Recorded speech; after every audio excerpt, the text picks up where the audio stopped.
Bagaimana partai politik menjawab kepentingan-kepentingan secara sektoral maupun konstituen dalam hidup berbangsa dan bernegara, dapat mensosialisasikan program pemerintah dari hasil kerja pemerintahan, baik kerjasama dan sinergi eksekutif serta legislatif yang dibangun dari keberadaan partai politik dengan melakukan pendidikan politik kepada konstituen maupun masyarakat, bahwa persoalan berpolitik bukan kegiatan musiman yang hanya setiap 5 tahunan saat pemilu, baik pileg, pilkada, pilgub maupun pil-pil lainnya.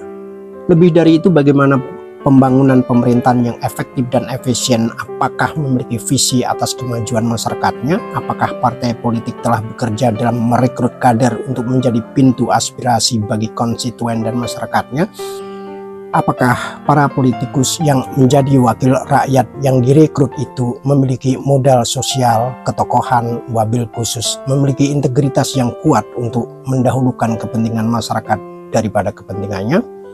Tentunya ini pertanyaan berat bagi capres atau caleg yang niatan pertamanya mau menggarong duit negara atau mencopet kecil-kecilan dalam korupsi proyek negara.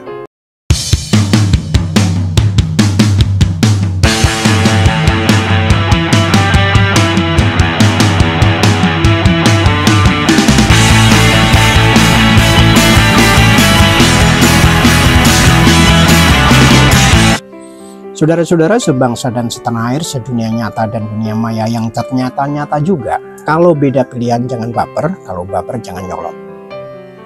Tujuan dibentuknya partai politik secara garis besar adalah sebagai berikut. 1. Agregasi kepentingan. 2. Sosialisasi program kerja. 3. Pendidikan politik. Dan 4. Rekrutmen kader. Partai politik yang bisa mengejawantahkan tujuan tersebut bisa jadi akan dapat perhatian di masyarakat dan hati para pemilihnya. Apa itu agregasi kepentingan? Agregasi artinya pengumpulan sejumlah atau sesuatu yang terpisah menjadi satu himpunan. Kepentingan partai politik tentu berkait dengan persoalan-persoalan politik hingga didirikannya partai politik itu untuk tujuan-tujuan politik alias kepentingannya. Karena itulah kemudian setelah terjadi kesepakatan dan berhimpun, maka kemudian mensosialisasikan program kerja partai untuk dikenali masyarakat warga yang akan menjadi pendukung atau pemilihnya ketika partai tersebut memasuki area kontestasi demokrasi bernama pemilu. Langkah ketiga dalam pada itu, maka pendidikan politik pada masyarakat warga sebetulnya menjadi penting.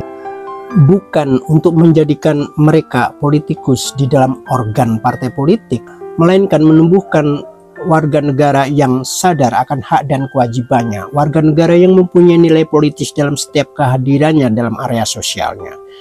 Jika terbentuk masyarakat madani yang mempunyai pengetahuan dan kesadaran politik, maka akan terbentuk masyarakat mandiri yang kuat, mandiri, independen, yang dengan sendirinya juga akan menjadi sumber penghidupan atas eksistensi sebuah partai politik. Karena partai politik yang sehat adalah tempat rekrutmen kepemimpinan masyarakat sipil dalam menjalankan hajat hidup bersama seperti di pemerintahan atau di negara. Namun itu semuanya teori yang bisa berbeda jauh, bahkan bertolak belakang dengan praksis politik yang terjadi. Bukan salah rakyat mengandung, meskipun dijanjikan Caimin kalau dia berkuasa semua yang hamil akan ditanggung oleh negara biar nggak mengalami stunting kayak Caimin ketika dalam kandungan dulu. Apalagi ketika aturan atau sistem politik kita sangat elitis dan tidak memberi ruang kedaulatan rakyat yang senyatanya, bahwa pemilu memakai sistem pemilihan langsung oleh rakyat juga dalam memilih presiden, itu sekedar yang tampak di permukaan. Pada kenyataannya peran rakyat secara langsung memang hanya ketika terjadi pemilu itu saja. Selebihnya akses rakyat dan partai politik terputus. Kalaupun ada, itu oknum yang memang bekerja di ruang-ruang politik atau demi kepentingan pragmatis mereka semata. Tidak ada hubungan kepada rakyat secara keseluruhan. Dalam pilpres dari sejak 2014 dan 2019, tampak bagaimana partai-partai politik makin pragmatis, tidak peduli tentang program-program kerja dan apalagi ideologi politik. Karena presidensial threshold, maka yang terpenting bagi partai-partai adalah bisa mengusung capresnya. Jika perolehan suaranya di parlemen tak memenuhi, Antar partai bisa melakukan koalisi agar bisa memenuhi kuotanya. Tapi 2 kali pemilu menunjukkan Pileg selalu kalah meriah dibanding Pilpres. Akibat buruk lainnya, tak ada korelasi antara partai politik dengan program kerja ideologi partai yang disebutnya sebagai visi misi ideologis, karena tergusur oleh kepentingan pragmatis dalam power sharing dengan rekan koalisinya. Karena koalisi partai bersifat pragmatis terlihat di awal, bagaimana tidak mudahnya mereka menentukan siapa capres dan cawapresnya. Pada Pilpres 2024 sekarang kasusnya lebih maju lagi. Koalisi sudah terbentuk tetapi pilihan capres-cawapresnya tidak mulus dan akhirnya bisa terjadi pecah kongsi. Partai politik muyer-muyer kesana kemari sampai kapan?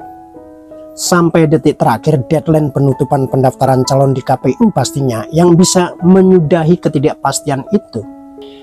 KPU memang mengubah jadwal pendaftaran dimajukan untuk capres-cawapres ini, tetapi apa artinya kalau penutupan pendaftaran atau deadline-nya tetap saja? Sampai detik terakhir deadline penutupan pendaftaran calon di KPU pastinya yang bisa menyudahi ketidakpastian itu, walaupun di dalam praktik lebih jauh masih tetap terjadi sesudah pemilu pecah lagi koalisi. Walaupun dulu dalam pemilu 2014 terjadi fenomena pihak yang kalah kemudian menguasai parlemen, tapi akhirnya terjadi proses pergeseran. Beberapa partai yang waktu itu dalam koalisi kalah Pilpres masuk ke koalisi pemenang Pilpres. Perolehan pemilihan presiden dan wakil presiden tidak berbanding lurus dengan perolehan partai politik pengusung masing-masing koalisi, karena di lapangan Pilpres berbeda kasus dengan Pileg. Pilpres benar-benar bisa sangat personal alasannya, hingga terjadi pilihan capres partai dengan anggota atau massa partai bisa berbeda. Hal itu mengakibatkan perolehan suara partai koalisi di Pilpres tidak linier atau tidak berbanding lurus dengan perolehan suara pemilihan calon presiden dan wakil presiden. Itu berbeda jika partai-partai politik bekerja dengan benar hingga memiliki keyakinan dalam mengajukan calon presiden atau calon wakil presiden. Ada yang ditawarkan pada rakyat, apa pentingnya memilih dia sebagai presiden? Sekarang ini pada rakyat disodorkan model-model calon presiden. Namun ketika pemandangan capres-capres seperti kontestasi artis-artis film, yang kita dapati hanya gimmick politik dan aksi-aksi mobilisasi, karena yang diperlukan elit politik hanya suara rakyat saat Pilpres itu, bukan bagaimana nasib rakyat. Lihat misalnya kepemimpinan Jokowi, bukannya buruk atau lemah, tetapi kita lihat bagaimana sistem di bawahnya bekerja.